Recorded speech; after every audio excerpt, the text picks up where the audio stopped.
But since then, nothing happened in Japan. Okay, we okay, in of Japan course. because Japan became rich, and people no longer needed to look for wealth outside of Japan because there was so much to go around inside. Yeah, in the history, Japanese always, what they complacent or they're satisfied Complacent. Yeah. satisfied life. They don't need to go outside in the history all the way around. We don't have need to go outside. So in the next 100 years, it's the same situation, but we need to do something.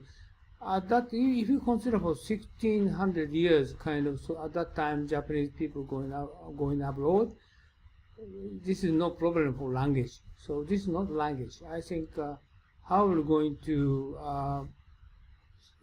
initiate or how we're going to stimulate Japanese people to go abroad. I don't know what action we can stimulate for those people. I don't know what's the best way to do that. But otherwise, they are still.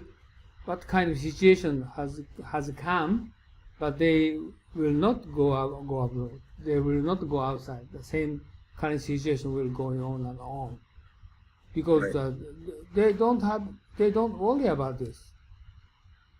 Even if GDP declining compared with Hong Kong, compared with Singapore, they don't care. Okay, they are satisfied, and the current situation, current level of life standard. Yeah, okay, but they're satisfied. But I mean, if Japan is not competitive, if there's only a few companies who go outside, is it guaranteed that they will take back money back to Japan and pay taxes here? I doubt it.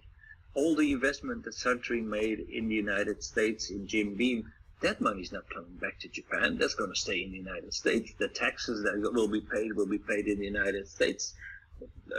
Suntory basically will start to contribute less and less to Japan. I don't believe that Suntory will stay within Japan if they're successful. But Japanese government, they don't care, even if tax revenue reducing Japanese company go overseas. And this is Japanese culture. Not like American culture. American culture try to get the money even if company go overseas. But Japanese government, of course, Japanese government try to same way American government will do, but basically, Japanese government is based upon Japanese culture. Japanese culture is just as it is, okay? As it is, it's just declining tax, okay? Declining tax. There's no way, even if Japanese company go abroad. Yeah, but we're going to need a lot more tax. If we are actually going to lose 30% of our jobs, that means that we will need to support 30% more of the people. If we are not going to drastically increase our tax, how are we going to finance that? Oh, this is a different story. You mean 30% the increased employment people. This is because of the IT efficiency, and this case is no problem. Just company profit the same, right? Even if unemployment, so they can get a tax. But problem is like automobile industry. But the problem, Uno-san, is okay if the company's profitability remains the same. Well, this is not true in the case, for example, for the car industry, but okay, because we go to a sharing economy and hopefully we will start to consume less. That means that actually the company profit will not be the same, it will also reduce. But still, if we look at what companies are paying in terms of taxes, this is really a problem because it's too easy to evade taxes for companies. And there are now a lot of voices that actually ask to change the tax system to actually tax only at the source where consumption takes place, because we are no longer capable of capturing those companies. Companies open up new branches all over the world. They open an office somewhere in Vietnam or in Malaysia or in wherever. And they start to pay taxes there, and they book their revenue there, and they fall under a lower tax bracket. it's too easy to escape taxes. So you have a shrinking income of companies, and you have a very open global financial world where taxes can be avoided very easily. So I'm very worried that we will not be able to afford it. Oh, by the way, you can consider for Scandinavian countries, they increase the tax rate for individual very high level, and Japanese government will going to take the same action. Like they're going to next year they're going to raise consumption tax to 10%, and consider for next 10 years the consumption tax will go to 20-30%. Yeah, so that we already have 22% in the Netherlands. Yeah, this is Netherlands same. So advanced country, okay, we're going to consider for level of individual people, and they try to get money through tax, and also then they try to distribute money.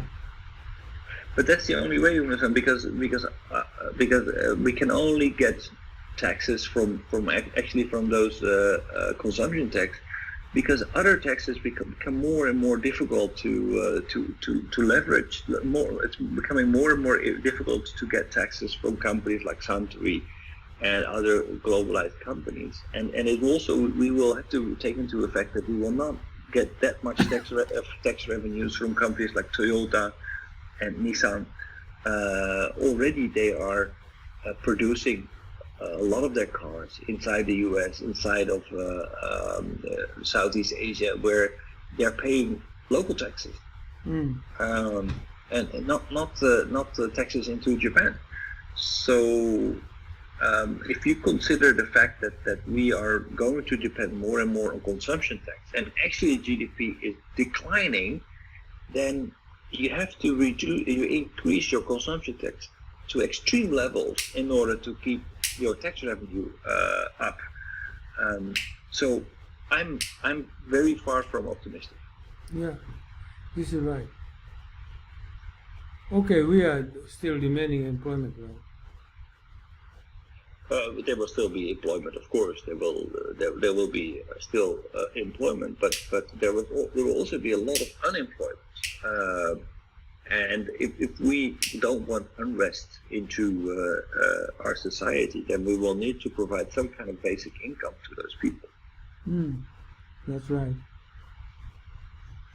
Okay. All right.